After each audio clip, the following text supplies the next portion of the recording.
Roberto Clemente, who died helping his countrymen, wrote, "If you've had the opportunity to help others and failed to do so, you've wasted your time on earth." And I'd say that's the way I try to live my life today.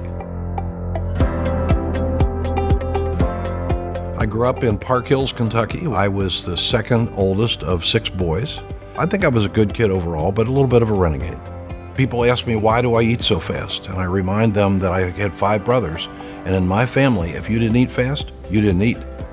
My father was a real role model for me. A lot of things I passed on to my own children, I learned from my father. He worked very, very hard, got his college degree by going at night for about 10 years. My mother is still alive. She'll be 100 next April. I always told her she'll be right next to St. Peter when she goes to heaven for raising 6 boys. I went to Covington Latin School. So I was a freshman in high school at 11 years old. And it was a great lesson for me because my older brother went there and he got honors all the time. I had to work my tail off to get honors some of the time. I was 15 years old when I started college. I went to Villa Madonna, which is now called Thomas More. It's very hard to go away to college when you're 15 years old. I mean, I couldn't drive a car when I was a freshman in college, but it was a lesson in life for me because I realized that if you want something bad enough and you're willing to work hard enough to get it, there's almost nothing you can't do. I met my wife actually through her girlfriend who I was dating. The girlfriend and I split up and we ended up getting together, and my wife and I were friends for quite a while before we began to date. I've often told people I married my best friend. She's a very caring person, helped me raise 3 wonderful children and now 7 grandchildren, and they're the reward for being a parent.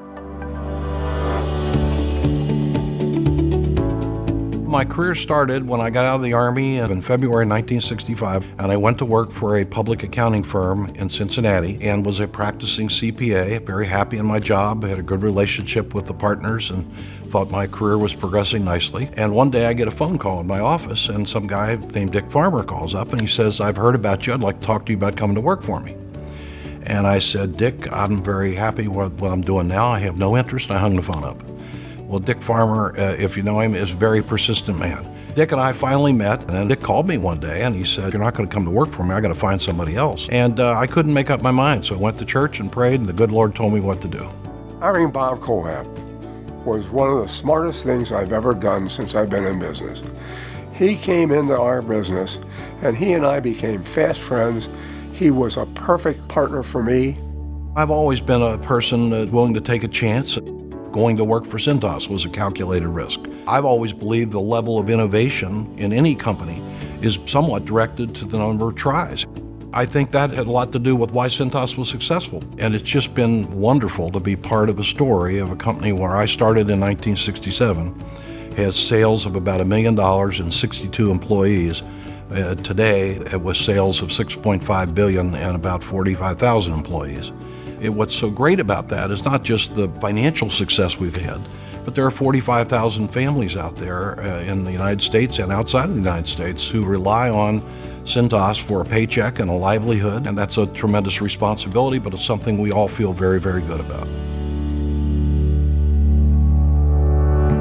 Let me tell you, everything Bob does is admirable. He's a leader. He's just a natural-born leader, and everything he gets involved in, he winds up running the thing. A good leader is, first of all, a visionary, has an idea of where they're going. I used to use the example of, can you imagine working on a jigsaw puzzle without the picture? The good leader is supposed to be the person who draws the picture so that everybody knows what it's going to look like when they get there.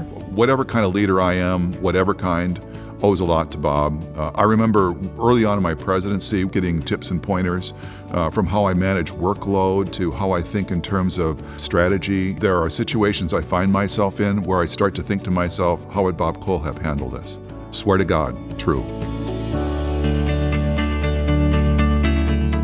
Bob's the kind of guy whose quiet leadership behind the scenes has helped get all kinds of things done across the community.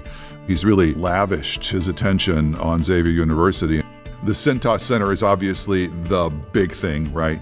But from all of Bob's years on the board, he's been patiently, quietly, for a long, long time, making us better and better and better. I got involved in Xavier when my oldest son was 6 years old, and I decided I needed to find something as a father to do with my oldest son.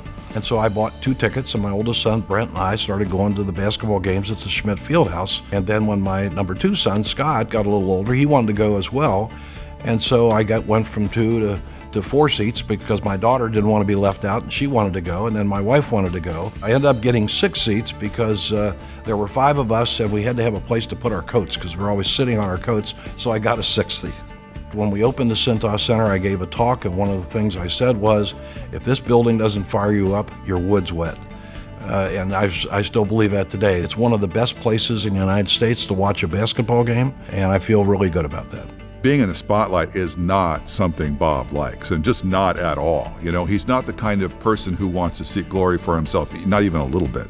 Father Hoff and I talked about what we should name it. I made a deal with him that if people from Cintas, myself and the Gardner family and the Farmer family were the largest contributors, that I would get to name it. And he thought I would name it the Kohlhepp Center. And I told him, I said, Jim, that doesn't make any sense because nobody can spell my name, let alone say it.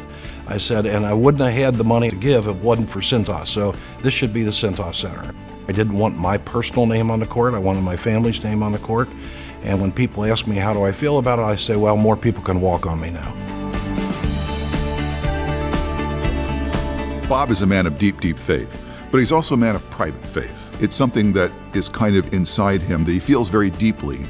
The whole Men for Others idea that the Jesuits gave him is language that helps Bob talk about really who he is in his heart. I think anybody who has been as blessed as I have, not just from a financial standpoint, but from a time standpoint, you have to give back. I think when you leave this world and face your Maker, he's not going to ask you how many cars and boats and houses you have, how much money you have, or how many friends you have.